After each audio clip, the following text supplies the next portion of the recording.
ನಮಸ್ತೆ, ಮೋಟಿವೇಶನಲ್ ಚಾನಲ್ಗೆ ಸ್ವಾಗತ. ನಾನು ನಿಮ್ಮ ಯಶು ಆರ್. ಧರ್ಮಸ್ಥಳನ ಕೇಸ್ನ ಸಂಬಂಧಪಟ್ಟಂತಹ ದೊಡ್ಡ ಮಟ್ಟದ ಬೆಳವಣಿಗೆ ಆಗ್ತಾ ಇದೆ. ಸಿದ್ದರಾಮಯ್ಯನ ಸರ್ಕಾರ ಈ ಕೇಸ್ನ ಬಗ್ಗೆ ದೊಡ್ಡ ಮಟ್ಟದ ಸ್ಟೆಪ್ ಒಂದನ್ನು ತಗೊಳ್ಳುತ್ತಾ ರಾಜ್ಯಾದ್ಯಂತ ಅಲ್ಲ, ರಾಷ್ಟ್ರಾದ್ಯಂತ ಈ ಸುದ್ದಿ ಹರಿದಾಡ್ತಾ ಇದೆ. ಸಿಕ್ಕಿದ್ದು ಯಾರ ತಲೆಬುಡೆ? ಸೊ ಈ ಮಾಧ್ಯಮಗಳು ಯಾಕೆ ಮಾತಾಡ್ತಾ ಇಲ್ಲ? ನ್ಯಾಷನಲ್ ಅಥವಾ ಒಂದು ಪ್ರೈವೇಟ್ ನಮ್ಮ ಸ್ಟೇಟ್ನ ಮಾಧ್ಯಮಗಳು ಯಾಕೆ ಮಾತಾಡ್ತಾ ಇದ್ದಾವೆ? ನಮ್ಮ ಕರ್ನಾಟಕದ ಮಾಧ್ಯಮಗಳು ಯಾಕೆ ಬಾಯಿ ಮುಚ್ಕೊಂಡು ಕೂತಿವೆ? ಎಲ್ಲ ಡೆವಲಪ್ಮೆಂಟ್ಸ್ನ ಈ ವಿಡಿಯೋದಲ್ಲಿ ತಿಳಿಸ್ಕೊಡ್ತಾ ಹೋಗ್ತೀನಿ. ವಿಡಿಯೋನ ಎಲ್ಲೂ ಸ್ಕಿಪ್ ಮಾಡದೆ ಪೂರ್ತಿಯಾಗಿ ನೋಡಿ ಸ್ನೇಹಿತರೆ. ಸ್ನೇಹಿತರೆ, ಬನ್ನಿ ಏನು ವಿಷಯ ತಿಳ್ಕೊಂಡು ಬರೋಣ. ರಾಜ್ಯ ಮಹಿಳಾ ಆಯೋಗ ನಾಗಲಕ್ಷ್ಮಿ ಚೌಧರಿ ಅವರು ಸಿದ್ದರಾಮಯ್ಯನವರಿಗೆ ಪತ್ರ ಬರೆದಿದ್ದಾರೆ. ಆ ಪತ್ರ ಬೆಚ್ಚಿ ಬೀಳಿಸ್ತಕ್ಕಂತಹ ಸಂಗತಿ ಇದೆ. ಎಷ್ಟು ಹಿಂದೆ ಹೋಗಿರ್ತಕ್ಕಂತಹ ಪ್ರಕರಣಗಳೆಲ್ಲ ಹೊರಗೆ ಬರಬೇಕು, ಮತ್ತು ಹಿರಿಯ ಪೊಲೀಸ್ ಅಧಿಕಾರಿಗಳಿಂದ ಎಲ್ಲವೂ ಕೂಡ SIT ಅಧಿಕಾರಿಗಳಿಂದ ಇವೆಲ್ಲವೂ ಕೂಡ ತಾರ್ಕಿಕವಾಗಿ ಅಂತ್ಯ ಕಾಣಬೇಕು, ಸಮಗ್ರವಾಗಿ ನಮಗೆ ನ್ಯಾಯ ಬೇಕು ಅಂತ ಬೆಚ್ಚಿ ಬೀಳಿಸ್ತಕ್ಕಂತಹ ಸಂಗತಿ ಇದೆ. ಹಾಗಾದರೆ ಏನು ವಿಷಯ ಇದೆ ನೋಡ್ತಾ ಹೋಗೋಣ ಬನ್ನಿ. ಕಳೆದ 20 ವರ್ಷದಿಂದ ಒಂದು ಧರ್ಮಸ್ಥಳ ವ್ಯಾಪ್ತಿಯಲ್ಲಿ ನಾಪತ್ತೆಯಾಗಿರ್ತಕ್ಕಂತಹ ಮಹಿಳೆಯರ ಮತ್ತು ವಿದ್ಯಾರ್ಥಿನಿಯರ ಪ್ರಕರಣಗಳು ಅಸ್ವಾಭಾವಿಕವಾಗಿ ಸಾವು, ರೇಪ್, ಮರ್ಡರ್ ಪ್ರಕರಣಗಳ ನಿಷ್ಪಕ್ಷಪಾತ ತನಿಖೆಗಾಗಿ ಸಾವು, ರೇಪ್ಗಳಾಗಿದ್ದಾವೆ. ಹಿರಿಯ ಪೊಲೀಸ್ ಅಧಿಕಾರಿಗಳನ್ನು ನೇತೃತ್ವದಲ್ಲಿ ವಿಶೇಷ ತಂಡವನ್ನು ನೀವು ರಚಿಸಬೇಕು ಎಂದು ಮನವಿ ಕೂಡ ಮಾಡಿಕೊಂಡಿದ್ದಾರೆ ನಮ್ಮ ನಾಗಲಕ್ಷ್ಮಿ ಚೌಧರಿ ಅವರು.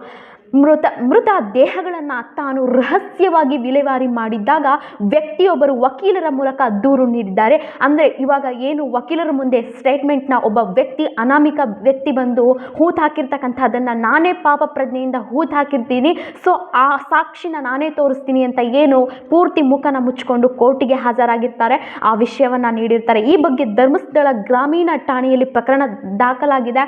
ಧರ್ಮಸ್ಥಳ ಗ್ರಾಮದಲ್ಲಿ ಹಿಂದಿನಿಂದ ಕೆಲ ಅಪರಾಧ ಕೃತ್ಯಗಳು ನಡೆದಿದ್ದು, ದೂರುದಾರರಿಗೆ ಜೀವ ಬೆದರಿಕೆಯೊಡ್ಡಿ ಸದ್ರಿ ಅಪರಾಧಿ ಕೃತ್ಯಗಳ ಮೃತ ದೇಹವನ್ನು ದೂರುದಾರರ ಮೂಲಕ ರಹಸ್ಯವಾಗಿ ವಿಲೇವಾರಿ ಮಾಡಿಸಿರ್ತಾರೆ.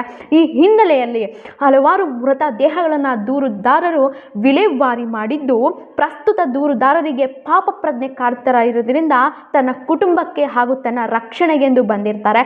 ಸೊ ಹಾಗಾಗಿ ನೀವು ಮಾಡಿರ್ತಕ್ಕಂಥ ಈ ಡೀಟೇಲ್ಸ್ನೆಲ್ಲ ಏನು ಹಿಂದೆ ಏನೇನು ಸತ್ಯ ಏನಿತ್ತು, ಸುಳ್ಳೇನಿತ್ತು, ಕಳೆದ 20 ವರ್ಷದಿಂದ ಸಾಕ್ಷಿನೂ ಬೇಕು, ಜೊತೆಗೆ ಯಾವ್ಯಾವ ಕೇಸ್ ದಾಖಲಾಗಿದ್ದೋ ಆ 20 ವರ್ಷಗಳ ಹಿಂದೆ ಎಷ್ಟೋ ಜನ ಕೇಸ್ಗಳನ್ನ ಕೊಟ್ಟಿದೆ, ಎಷ್ಟೋ ಜನ ಕೇಸ್ನ ಕೊಡೋದಕ್ಕೆ ಬಂದು ಹಿಂದೆ ವಾಪಸ್ ಹೋಗಿದ್ದಾರೆ.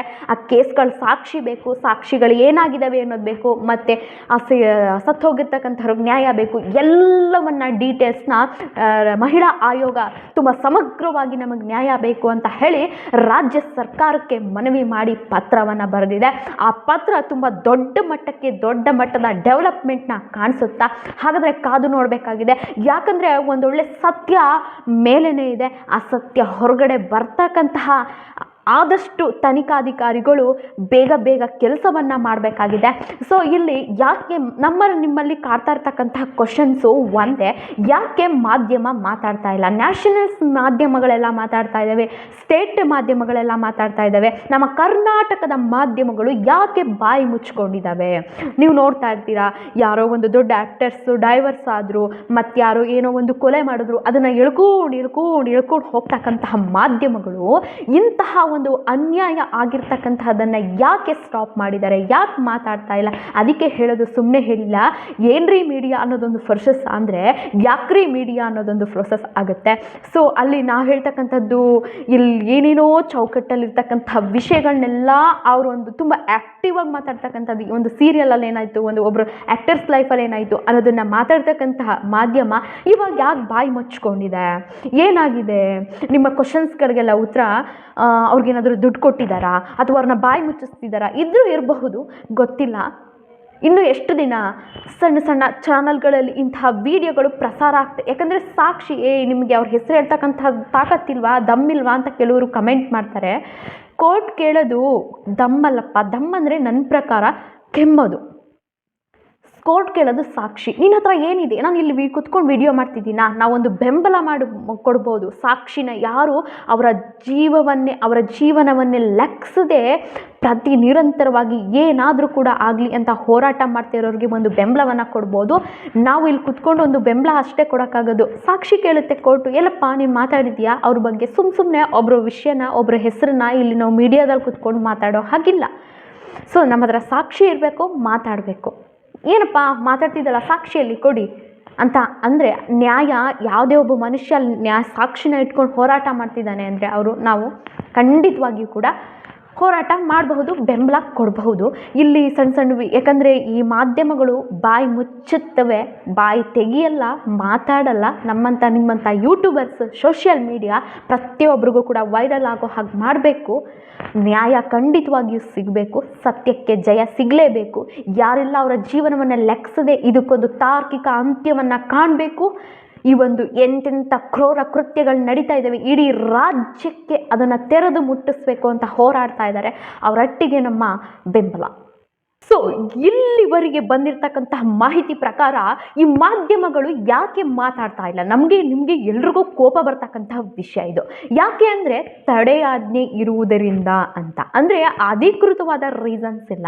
ತಡೆಯಾಜ್ಞೆ ಅಂತ ಅಂದರೆ ನಾನು ಒಂದು ಫಾರ್ ಎಕ್ಸಾಂಪಲ್ ಹೇಳ್ತೀನಿ. ಇವಾಗ ಒಂದು ಕನ್ನಡದಲ್ಲಿ ಒಂದು 15-20 ಒಂದು ಇಂಜೆಕ್ಷನ್ ಆರ್ಡು ಅವ್ರಿಗೆ ಬಂದಿರಲ್ಲ ಅಂತ. ಮೇ ಬಿ ಇನ್ನು ನ್ಯಾಷನಲ್ ಚಾನಲ್ಗಳಿಗೆ ಹೋಗಿಲ್ಲ ಅದು. ಸೊ ಈ ಇಂಜೆಕ್ಷನ್ ಆರ್ಡರ್ನ ಹೇಗೆ ಕೊಡ್ತಾರೆ? ಫಾರ್ ಎಕ್ಸಾಂಪಲ್ ಈಗ ಒಂದು 15-20 ಕನ್ನಡದ ಚಾನಲ್ಗಳು ಇರ್ತವೆ ಅಂತ ಅಂದ್ಕೊಳ್ಳಿ. ಯಾವುದೋ ಒಬ್ಬ ಒಂದು ರಾಜಕಾರಣಿನೋ ಅಥವಾ ಒಂದು ಫಿಲಮ್ ಆ್ಯಕ್ಟ್ರೋ ಯಾರೋ ಒಬ್ರದ್ದು ಏನೋ ಬ್ಲೂ ಫಿಲಮ್ ನಾಳೆ CD ತೆಗೀತಾರೆ ಅಂತ ಹೇಳಿ ಒಂದು ಚಾನಲ್ನಲ್ಲಿ ಪ್ರಸಾರ ಮಾಡ್ತಾ ಇರ್ತಾರೆ. ಆ ವ್ಯಕ್ತಿ ಕಿಲಾಡಿ ಏನು ಮಾಡ್ತಾನೆ, ಸೊ ಅಲ್ಲಿ ಒಂದು ಡೀಲ್ ಮಾಡ್ಕೋಬೇಕು ಅವನು. ಸೊ ನನ್ನ ಹೆಸರನ್ನ ಹೀಗೆ ಅನಾಮಿಕವಾಗಿ ಅವನ ಆರೋಪವನ್ನು ಒಪ್ಕೊಳ್ಳಿಕ್ಕೆ ತಯಾರಿರಲ್ಲ, ಒಂದು ಕೋರ್ಟಿಂದ ಆರ್ಡ್ರನ್ನ ತೊಗೊಂಡು ಬರ್ತಾನೆ. ಸೊ ತಡೆಯಾಜ್ಞೆ. ಸೊ ಒಂದು ವ್ಯಕ್ತಿ ಹೆಸರನ್ನು, ಒಂದು ವ್ಯಕ್ತಿ ಸಂಸ್ಥೆಯನ್ನು ಅಥವಾ ಯಾವುದೇ ಏನೇ ಒಂದು ಕ್ಷೇತ್ರವನ್ನು ಒಂದು ಕರೆಕ್ಟಾದ ರೀಸನ್ ಇಲ್ಲದೆ ಉಪಯೋಗಿಸೋ ಹಾಗಿಲ್ಲ. ಸೊ ಅಲ್ಲಿ ತಡೆಯಾಜ್ಞೆ ಬರುತ್ತೆ, ಅವ್ರಿಗೆ ತೇಜೋವಧೆ ಆಗುತ್ತೆ. ಸೊ ಅಲ್ಲಿ ಏನಾಗಿದೆ, ಅವ್ರಿಗೆ ನ್ಯಾಷನಲ್ ಚಾನಲ್ಗಳಿಗೆ ಒಂದು ಇಂಜೆಕ್ಷನ್ ಆರ್ಡರ್ ಬಂದಿಲ್ಲ. ಸೊ ಅವ್ರಿಗೆ ತಡೆಯಾಜ್ಞೆ ಬರುತ್ತೆ ಅನ್ನೋದೊಂದು ಇವಾಗ ಬರ್ತಾ ಇರ್ತಕ್ಕಂಥ ಮಾಹಿತಿ. ಹಾಗಾಗಿ ನಮ್ಮ ಕನ್ನಡದ ಮಾಧ್ಯಮಗಳು ಅಲ್ಲೊಂದು ಡೀಲ್ ಮಾಡ್ಕೊಳ್ತಾರೆ. ಅವರು ಕೋರ್ಟಿಂದ ಆ ಲೆಟರ್ ತಂದು ಇಂಜೆಕ್ಷನ್ ಆರ್ಡರ್ ತಂತು ಅಂತಂದರೆ ಯಾವುದೇ ಕಾರಣಕ್ಕೂ ಕೂಡ ಅದನ್ನು ರಿವೀಲ್ ಮಾಡಲ್ಲ, ಅವರು ಮಾತಾಡಲ್ಲ, ಬಾಯಿ ಮುಚ್ಕೊಂಡು ಕೂತ್ಕೊತಾರೆ. ಸೊ ಹಾಗಾದರೆ ನ್ಯಾಷನಲ್ಸ್ಗಳಿಗೆ ಇನ್ನೂ ತಡೆಯಾಜ್ಞೆ ಬಂದಿಲ್ಲ ಅದು. ಹಾಗಾಗಿ ಅವರು ಚಾನಲ್ನಲ್ಲಿ ಪ್ರಸಾರ ಮಾಡ್ತಾ ಇದ್ದಾರೆ. ಇದನ್ನು ಕೇಳ್ಬೋದು ಸ್ನೇಹಿತರೆ. ಒಳ್ಳೆಯದನ್ನು ಅವ್ರ ಬಗ್ಗೆ, ಆ ಕ್ಷೇತ್ರದ ಬಗ್ಗೆ ಒಳ್ಳೆಯದನ್ನು ಮಾತಾಡ್ತಾ ಇರ್ತಾರೆ, ಅದಕ್ಕೆ ಯಾಕೆ ತಡೆಯಾಜ್ಞೆ ತರಲ್ಲ?